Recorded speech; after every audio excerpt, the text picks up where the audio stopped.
So, you want to be a real estate investor, but where do you start? How do you know what information and sources to trust? That's where I come in. I'm Jonny Cattani, and this is the Investor Relations Real Estate Podcast.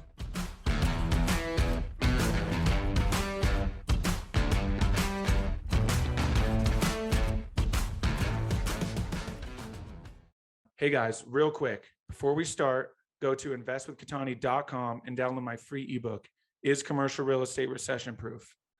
Now to today's show. What's up, guys, and welcome to another episode of the Investor Relations Real Estate Podcast. I am your host, Jonny Cattani, and I am joined today by Lane Kawaoka. Lane Kawaoka has been investing for over a decade and now controls 8,000 plus units, 1 billion plus under management. As owner of crowdfundaloha.com, simplepassivecashflow.com, and reialoha.com, Lane is responsible for finding investment opportunities, analysis, and marketing. Mr. Kawaoka obtained a Bachelor in Industrial Engineering and Master's in Civil Engineering and Construction Management from the University of Washington. In addition to an analytical engineering background, Lane has real-world experience in working as a project manager for over $250 million of capital construction projects in both the public and private sector.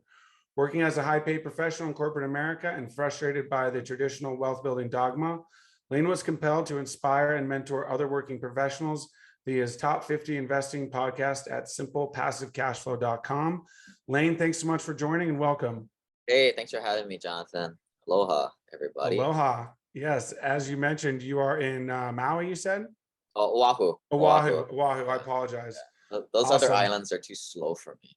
That's But great for vacation. Yeah, absolutely. And you're just a quick puddle jump away, which is very nice.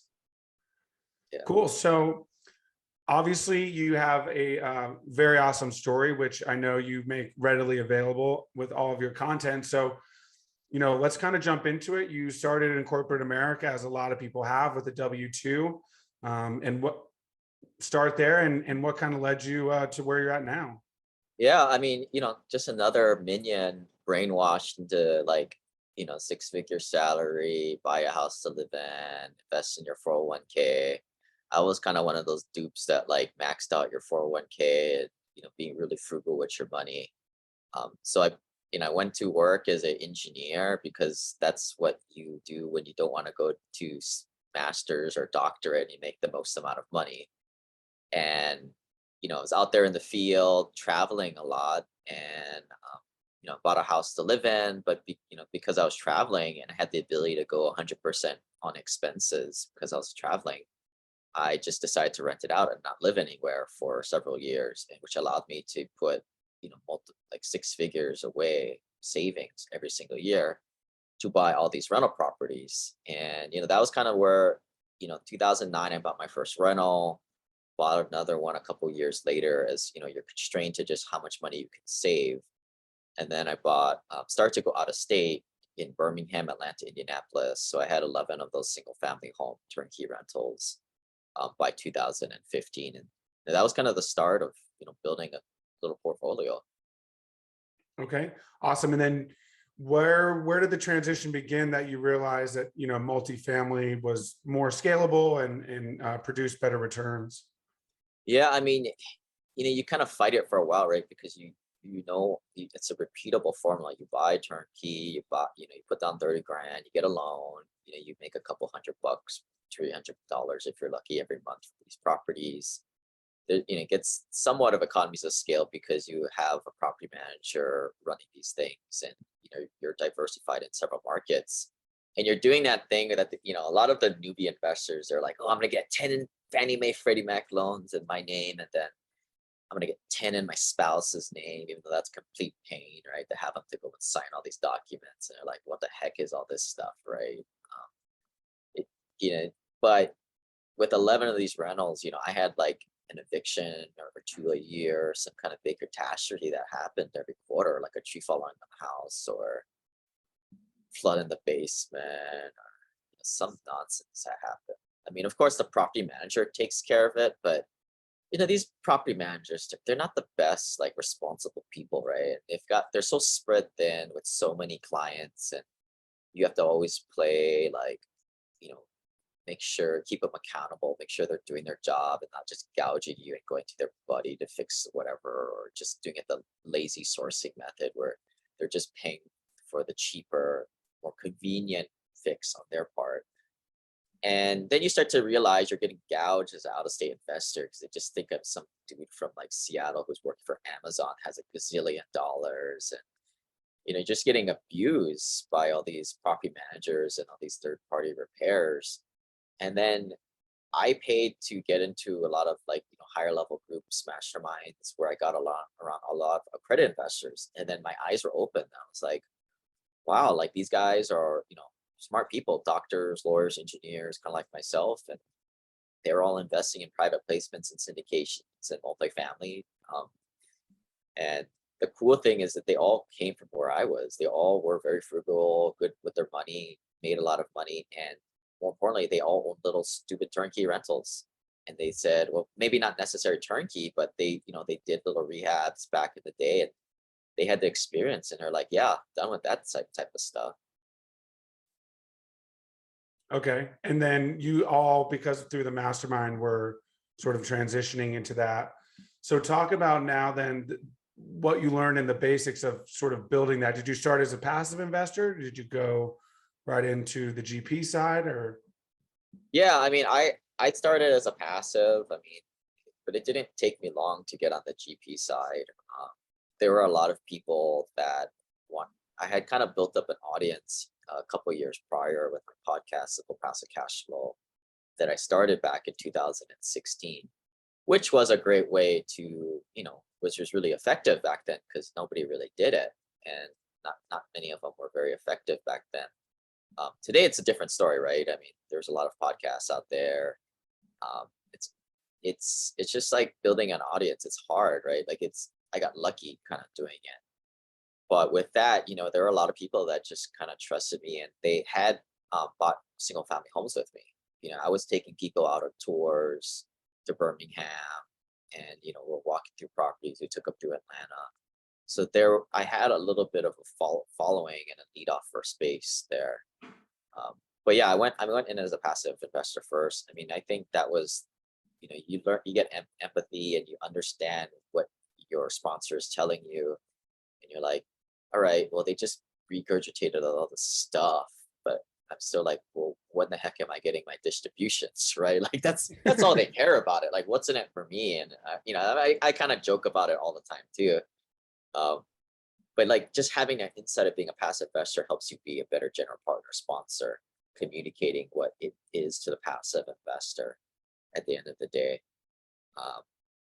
But yeah, I mean, I realized very early on that there was something missing. Like I was living in Seattle at the time, and now living in Hawaii.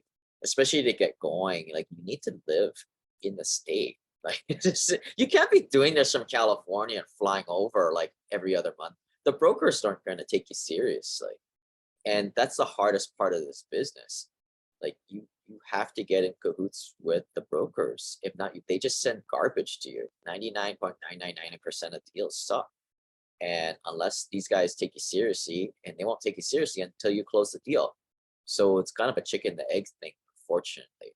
So, I mean, it takes a while. Like most people, it takes them like 18 months to 2 years of keeping like, analyzing garbage that the brokers send you, until that one faithful day where you get like you get like a decent deal sent your way, but it's likely going to be a Class C, smaller type of asset. So that's how we kind of started off with first as operators.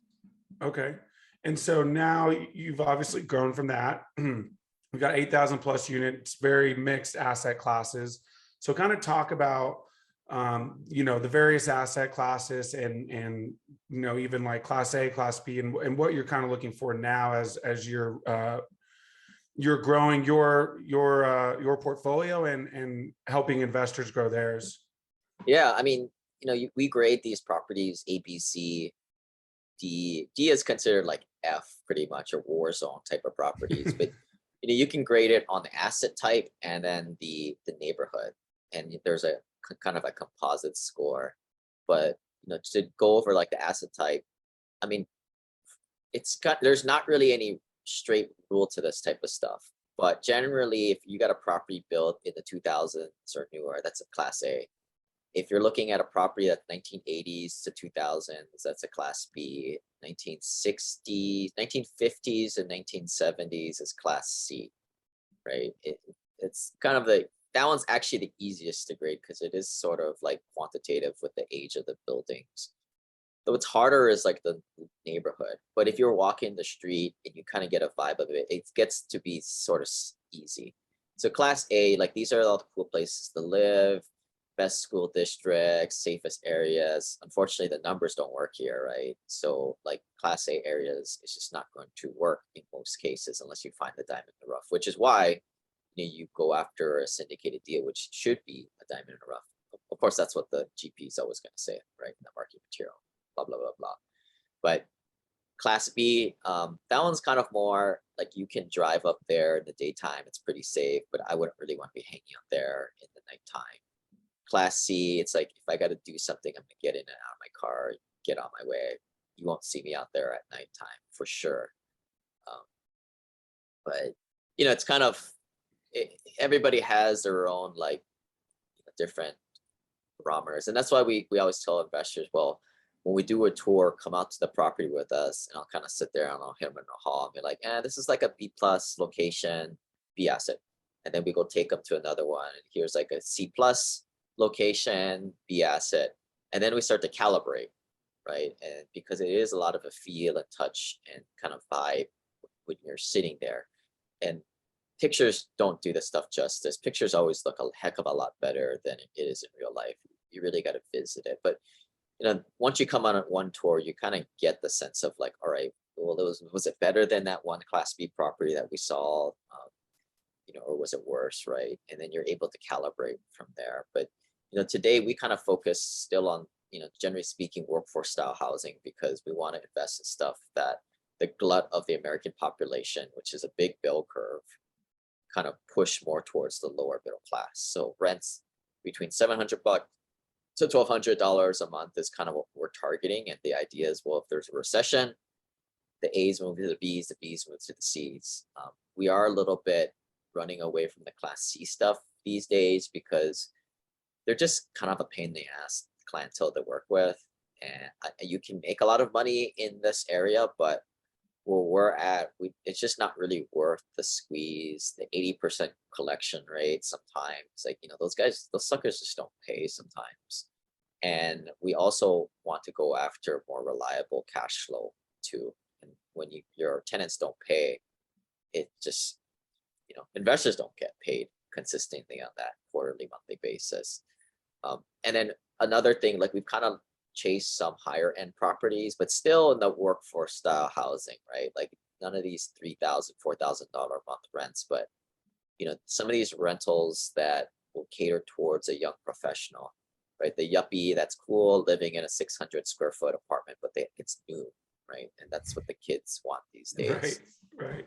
Because they can't afford 1,000 square foot apartment, right? With their little paycheck, their beginning professional salary of 60, 100 grand. But whatever, that's just what they want. That's who we invest in these days, because like you never know what's going to happen. The pandemic kind of hurt the lower end, the C class and a little bit of the B class more, because it's all sort of frontline workers, service sector, people in the front lines. They got to actually go to work. Where we found that some of our even B plus assets, a lot of those tenants just were totally peachy during the pandemic. And which is obviously unfair, right? The pandemic impacted people differently, and some people came out even stronger, which is the high end people, which, some of those B plus assets, we had tenants move out because they saved their money and they were able to buy properties because they saw that the interest rates were all time low there for a little bit in 2020. And the nice thing about the A class is this is where you have the price insensitivity of the tenants. They don't really care if the rent is 2,400 or 2,700. They want to live in that nice area. Whereas, like, I don't know what that is. I think that's maybe a 10% difference or 15% difference. But you take a look at somebody from paying $660 to $750. That's a huge jump for them. They're less price insensitive, super sensitive to the pricing. So this is why you're seeing the class A's or the higher end, the higher properties kind of tick up more in terms of rents, where the class B and C, they're still going up, no doubt about it, but they're not going up with at a pace. So what do, right? Like you diversify. So, I'd be kind of like class B minus to the A minus kind of range these days. Okay.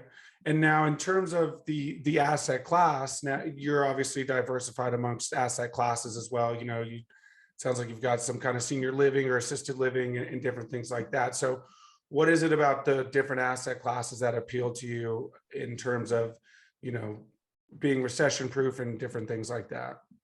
Yeah, I mean, a lot of this stuff is, come from me talking to other passive investors over cocktails, behind closed doors, things I've kind of picked up.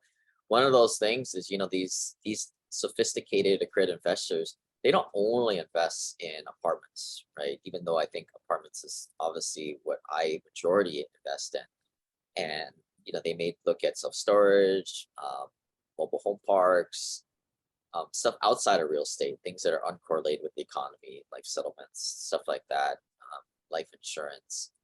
But to me, like I've kind of dabbled a little bit and done some other self storage, mobile home parks. I know for me personally, like as an operator, syndicator, um, I want to do things where I control I control my own fate and eat my own cooking. Um, so and I trust myself too. So like Right. 80% of my investing is through stuff that I operate. So people listening are probably not going to be majority operators. So take my advice with a grain of salt.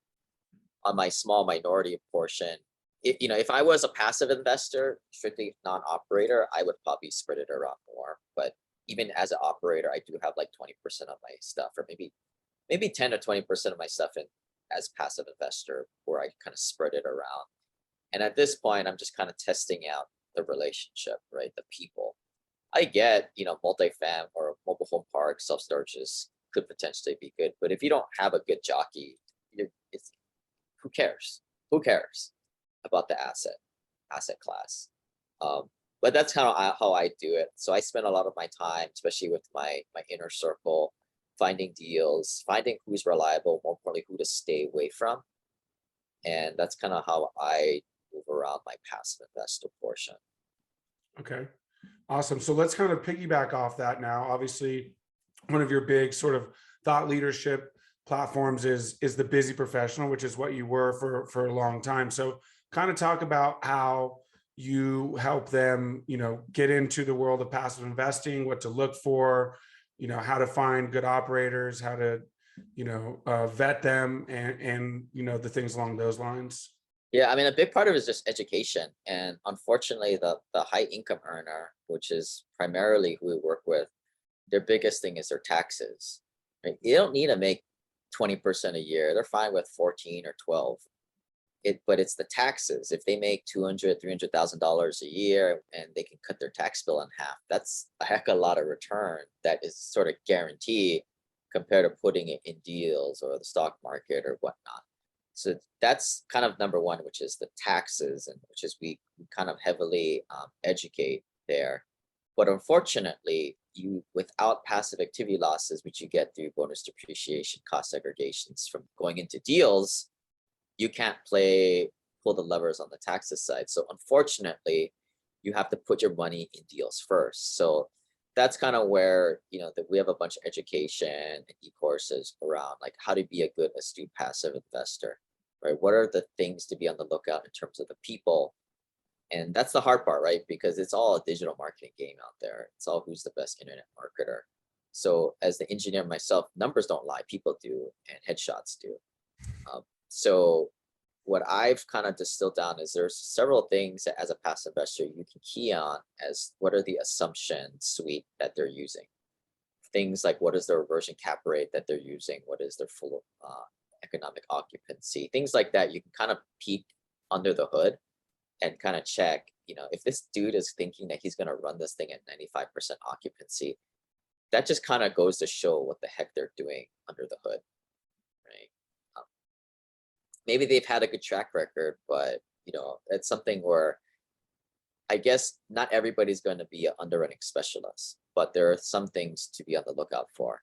Like personally, I like nice cars. I don't know anything about cars. I'm an engineer. I don't know jack about cars, right?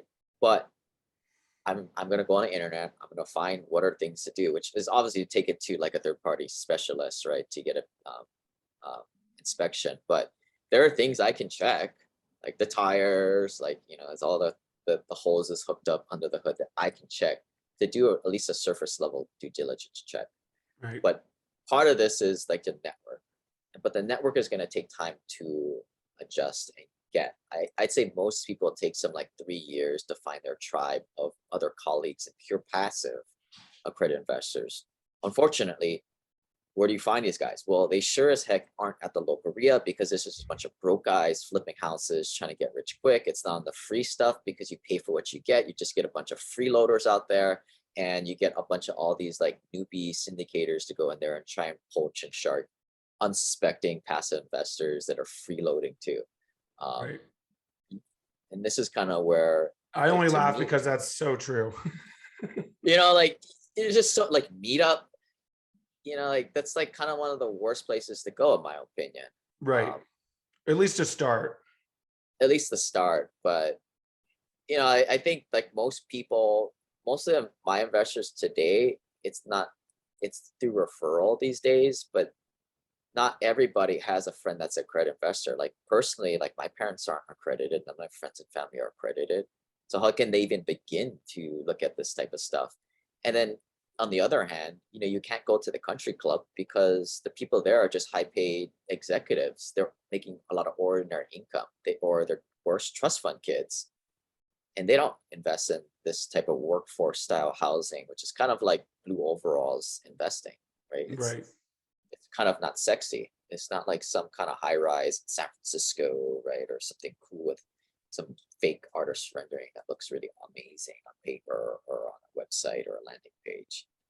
But yeah, I would say like get educated on the number side first, and then just be on the lookout for that avatar, which is another accredited investor that quietly invests in these types of deals. And what makes this harder is a lot of passive investors, they like their privacy and Right. they don't wave their hands around. I mean, if you go to a local RIA and you say, well, I'm looking to invest my $200,000, or like, does anybody know about physician loans? I mean, you just outed yourself. I mean, you might want to do that just for kicks and just see all like the people just come up to you and say, hey man, I got a deal.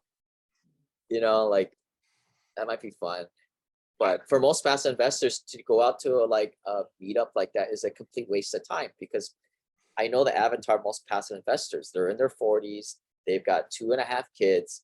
After they work their 10-hour shift, their spouse is saying, get your butt home and help out with the family, right?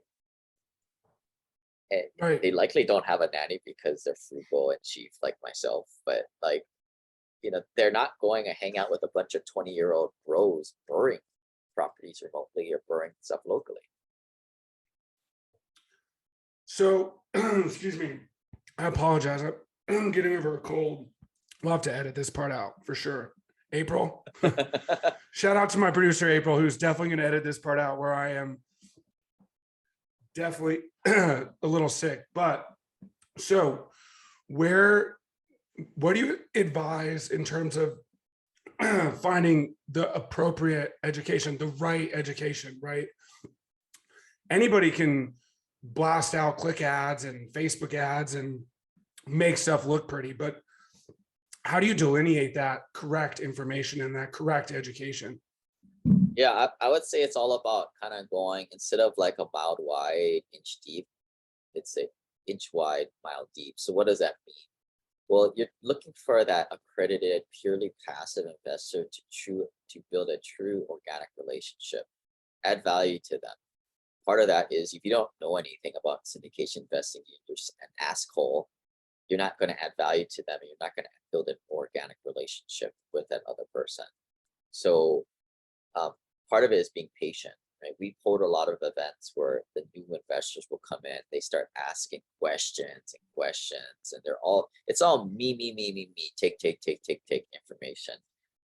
The cool passive investor that's already accredited, that's kind of, this isn't his first rodeo. They're sitting back, they're asking questions on like, hey, tell me about what you do for work, what's your family? Let's get to know each other. Let's date a little bit, right? Before we kind of start to talk shop about investments. They're looking for lifelong friends because let's be honest, it's kind of a lonely life being a passive investor and being financially free in 5 to 10 years. You're looking for people that understand you, and you're looking to filter the right people into your life. So maybe that's sort of insightful. But whereas like most people go in there, they're like, I need information because I'm gonna put in $100,000 and I don't want to lose it. Right. Investing, is this guy a shyster or not? Like they're trying to figure out all this stuff. But I would say, well, be cool a little bit, people first, relationships first. Like I said, it might take 1 to 3 years for you to really find your tribe. But once you find one, you find the other. It's kind of like dating, right? Like when you're single, you go on all these crappy dates, and then you're like, oh my goodness, I never find somebody, right?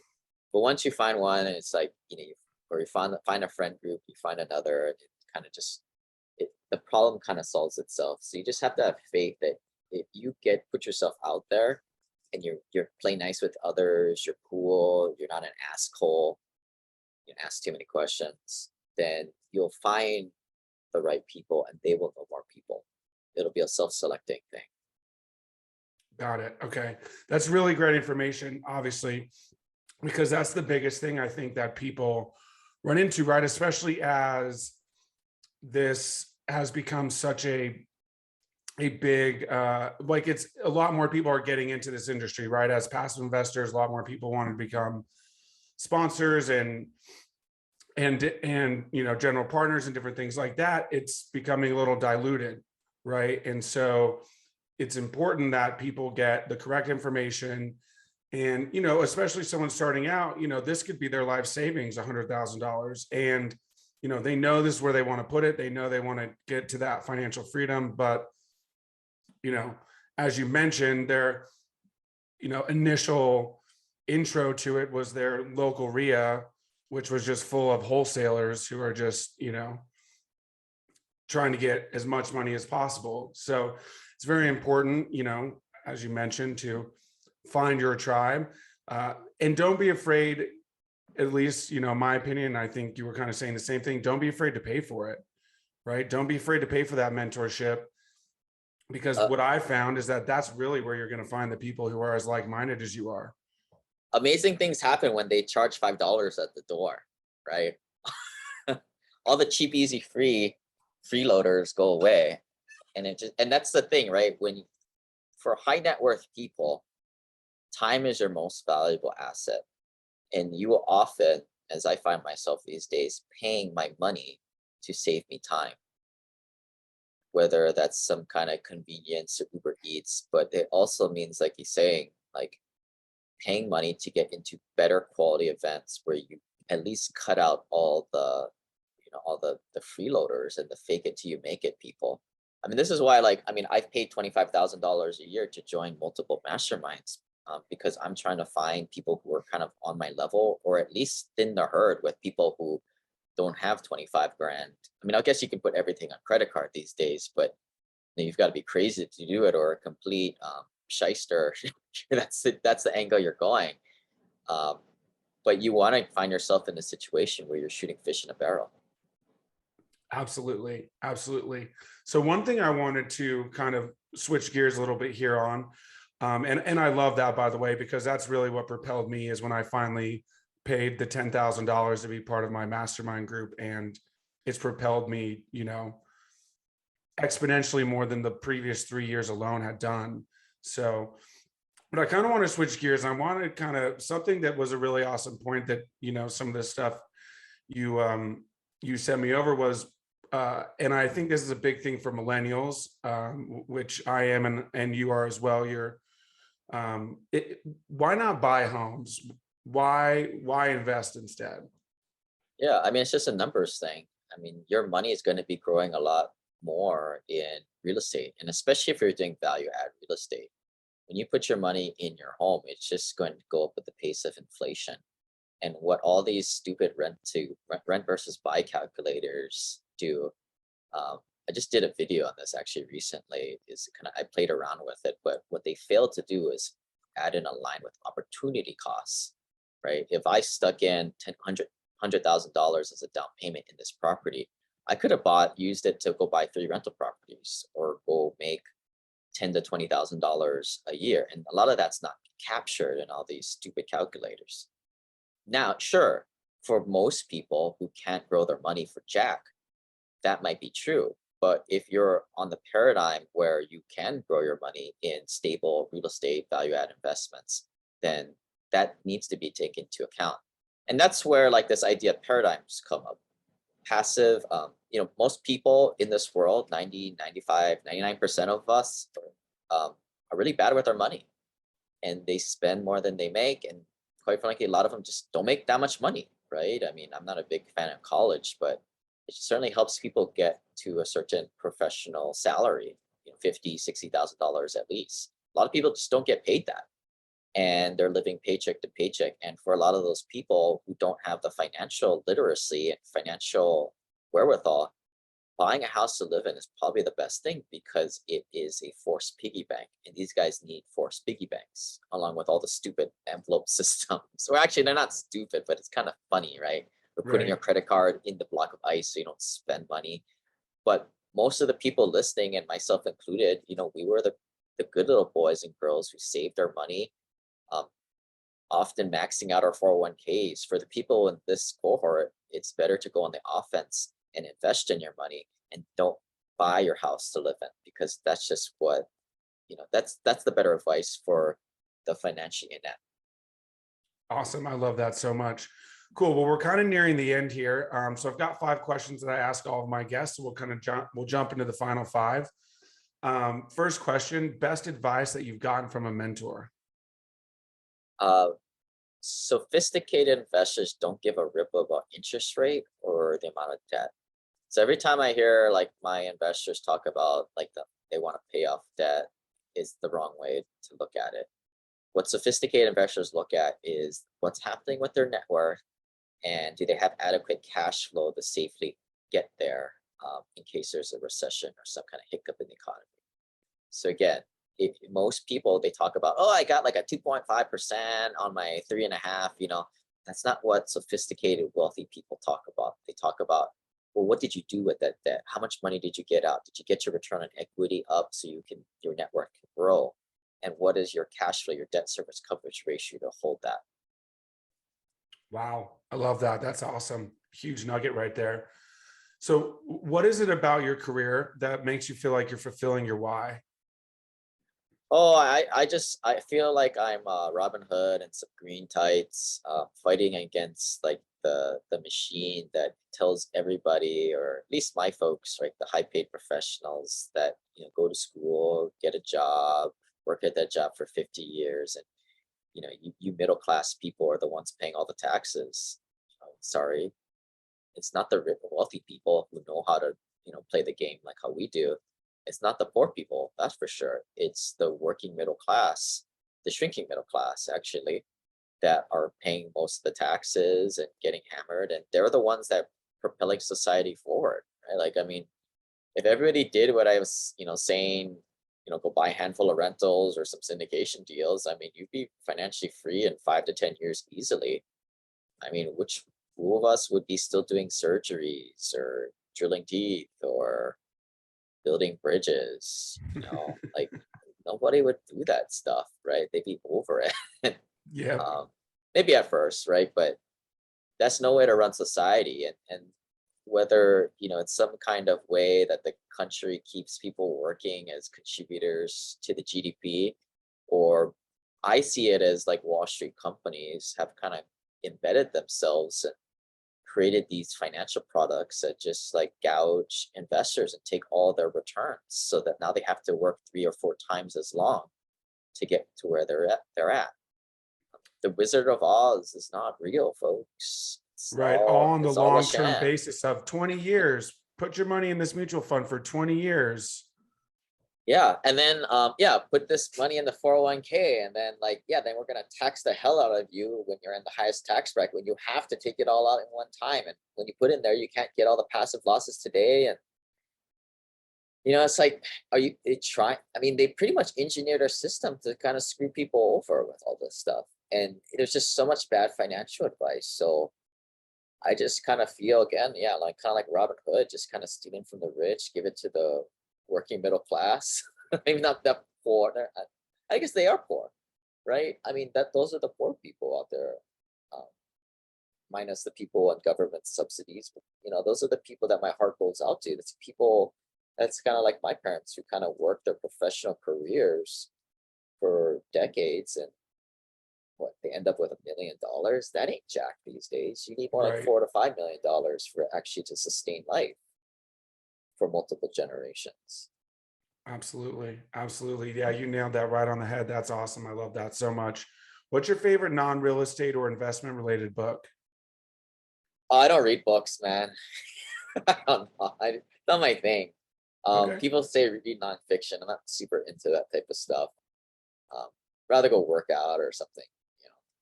Totally fair. Totally fair. Okay. If you could have any superpower, what would it be?